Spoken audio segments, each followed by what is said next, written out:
Pentru 50 de lei mănânci această shawarma de 2 kg în mai puțin de 10 minute? Carne de centaur? Din păcate nu. Pentru 100 de lei mănânci această shawarma de 2 kg în mai puțin de 10 minute? Bă, frate, totuși 100 de lei. Hai că mă bag.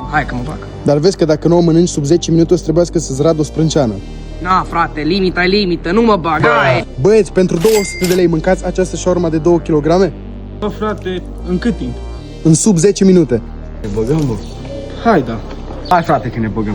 Vedeți că există și o pedeapsă. Dacă nu mâncați shawarma în sub 10 minute o să vă rați sprâncenele. Blea.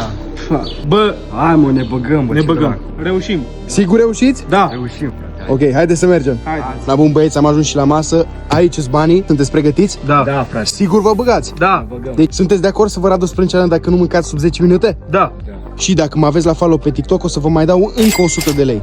Hai să frate, vedem. n-am baterie la telefon. Stai că cred că te-am. Mamă, de data asta tăier. Hai să vedem. Da, ne are. Bun. Aici sunt 100 de lei.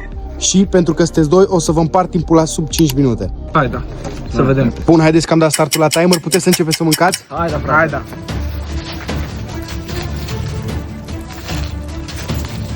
Ce e aici, frate? Câte din astea sunt aici? Mamă, frate, nu mâncă ulă, ăsta mâncă masa. E bună așa urma? E bun, frate. Mamă, ce bună e.